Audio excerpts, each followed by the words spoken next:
So I'd like to tell you some 5 questions and try to answer these questions. If you don't know the answer, then enjoy watching this video and try once more at the end of the presentation. For each question, there is only one correct answer, and you can collect the 5 letters for each correct answer to get the hidden word in this mystery.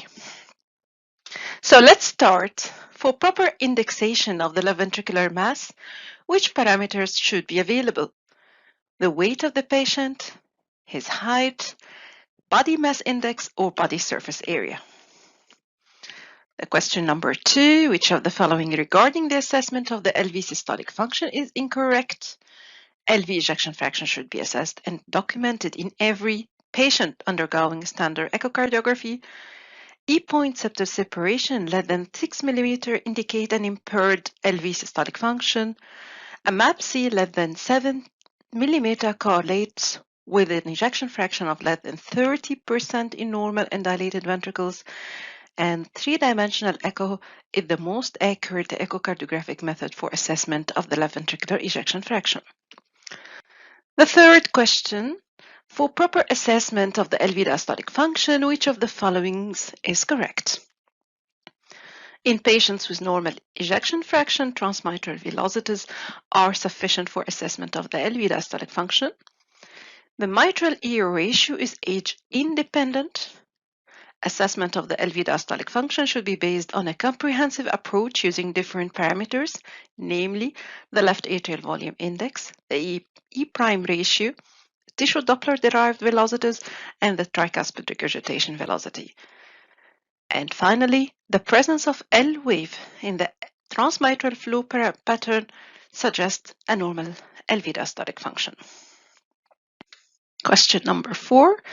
Which of the following indicates an impaired RV systolic function? Fractional area change of more than 35%, TAPSE more than 17 mm, trans-tricuspid S-wave velocity more than 9.5 cm per second, none of the above, or all of the above.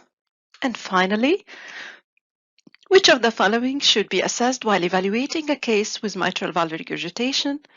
Assessing whether the regurgitation is primary or secondary, Carpentier classification based on the leaflet's motion, the secondary effect on the LV-LE volumes and functions, as well as the pulmonary artery systolic pressure, a comprehensive approach combining several parameters, namely Doppler, 2-dimensional findings to assess the severity of the lesion. All of the above are correct. So back to our question. Question number 1, for proper indexation of LV mass, which parameters should be available? The weight, height, body mass index, or body surface area. As we have mentioned before, it's very important to enter the weight of the patient as well as his height, and according the machine will calculate automatically the body surface area. The body surface area is very important and essential in order to detect the left ventricular mass index and accordingly to say whether the patient has hypertrophy and which type of hypertrophy. And again, left atrial volume index, which is very important for assessment of the diastolic function, for assessment of the aortic valve area, and stroke volume index.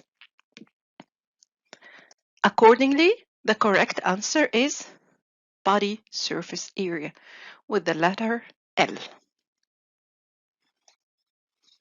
The second question, which of the following regarding the assessment of LV systolic function is incorrect? We have said that ejection fraction should be documented and assessed in every patient undergoing a standard echocardiography. This is true and must be done. And again, we have mentioned that MAPC less than 7 mm correlate accurately with an ejection fraction of less than 30%, but only in normal and dilated ventricles and not in patients with hypertrophy. And of course, the 3-dimensional echo is superior and the most accurate echocardiographic method for assessment of ejection fraction. Loopy, as we have seen and has told us that an E-point septal separation is very simple and can be applied and seen in the majority of cases. And if it is more than 6 millimeter, then you have to consider that the systolic function of this patient is not normal and impaired. And even when it is more than 20 millimeter, then this is highly correlated with an ejection fraction of less than 30%. And accordingly, the correct answer is the E-point septal separation less than 6 millimeter indicate an impaired LV systolic function. The correct is more than 6 millimeter indicates an impaired ejection fraction. And the second letter accordingly is O. So the third question, for proper assessment of the LV diastolic function, which of the following is correct? We have mentioned that assessment of LV diastolic function, especially in patients with a normal ejection fraction, is usually a very difficult task. And it should not depend on one or two parameters, but on a comprehensive approach integrating several parameters, namely the left atrial volume index, the EA ratio, the tissue Doppler-derived velocities, and the tricuspid regurgitation velocity, according to the latest recommendation in 2016. This is very important to be enrolled in our reports. Again, the mitral EA ratio is highly age-dependent. And we have mentioned also that it is no more accepted to report and to say in your documentation, this patient has evidence of diastolic dysfunction because his mitral EA ratio is reversed. This is incorrect and not accurate.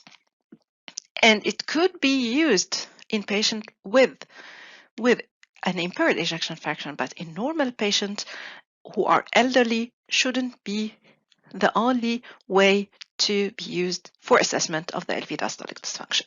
And Loopy also has told you that the presence of an L wave, which is a third wave between the E and A wave in the transmitral flow pattern, is highly suggestive of an impaired diastolic function.